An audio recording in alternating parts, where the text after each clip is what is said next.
Good afternoon, everyone. This is Tony from her Homestead Skills. Well, we had lots and lots and lots of rain last night, so, severe thunderstorm warnings, the whole lot, but that's pretty common this time of year.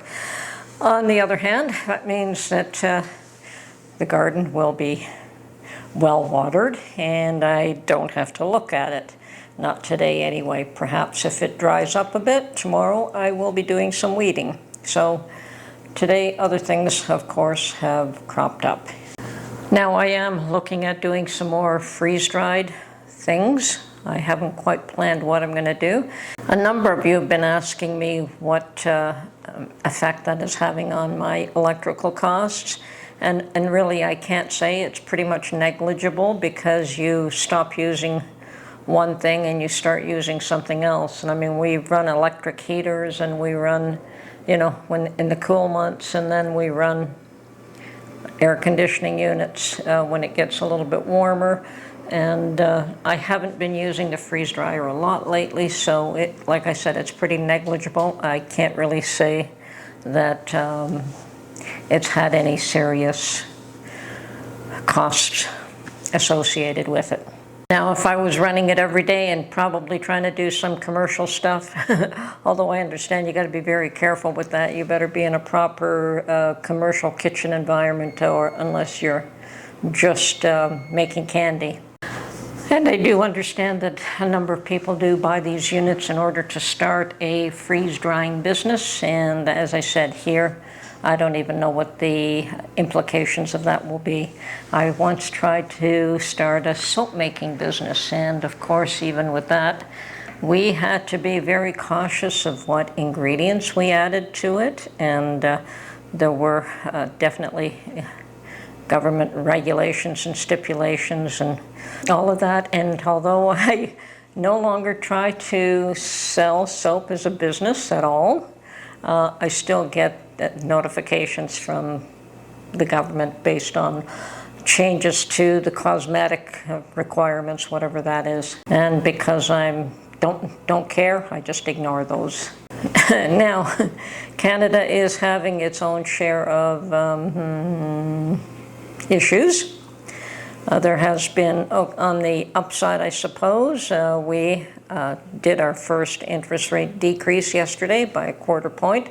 I kind of expected that to happen based on what I've been hearing of the numbers and how things are panning out, although there was always that chance that, no, they would wait until the next go-around.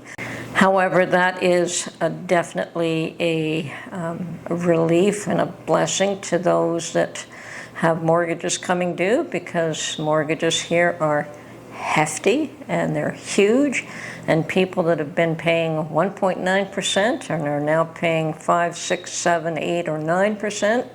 I think it's closer to the 7 to 9%, which is absolutely huge. And there was definitely issues with many people being in the position where they would lose their homes.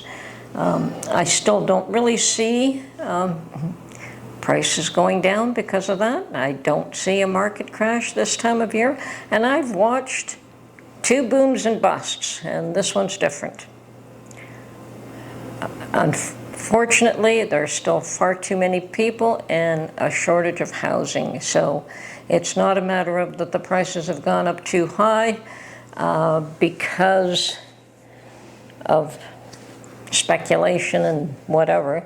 This time around, it's because of shortages, and it's going to take years for shortages to be addressed, unless they completely cut off immigration, and God knows what'll happen then. Anyway,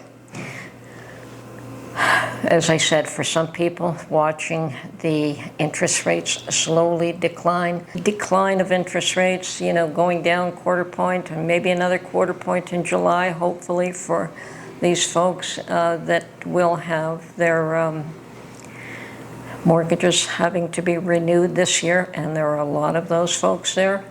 I'm sure they're watching very desperately to see how much that decreases, and it may not save them much, this 1/4 point, but if it continues to drop, I don't think it'll ever drop back down to where it was, but you know, paying double rather than paying 5 times as much is at least may allow you to stay in your home. And I know how difficult it can be when things change and you can't make your payments, and not through any fault of your own. And one of the big contentious issues right now is the carbon tax. It's been contentious right from the get-go. And there are those still pushing that 80% of the population is better off because of the rebates. And I would hazard a guess that that's probably not true. That's marketing. And there has been some voices that are now saying, well, if that's true, prove it. You have the numbers, and the numbers have been given, and but they've been told not to share it with the public. So not sharing how they came up with those numbers with the public means that there's an issue there.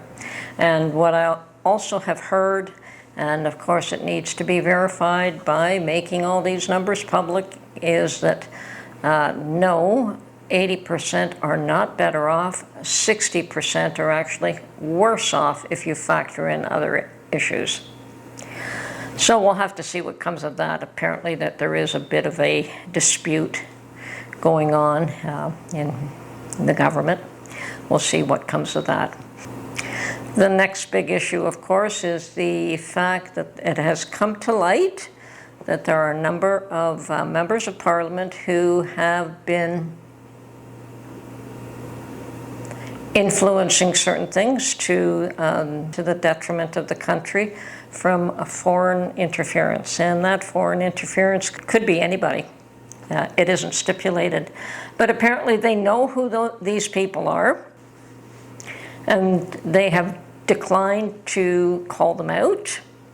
They have declined to make that public, claiming that the RCMP is still investigating. And there is some talk that with this foreign interference, it has affected the last 2 elections, and specifically with the Conservative government. Now, there were 2 changes of Conservative government leadership federally during that time, and whether the foreign influence actually affected those elections is what is that issue. So yes, we have foreign interference for elections in Canada as well as in the US. And now, I don't really follow politics in a very detailed manner. I get the gist of things that are happening, and I try not to get too wound up over any of it, because as an individual person, there's very little I can do except go and vote.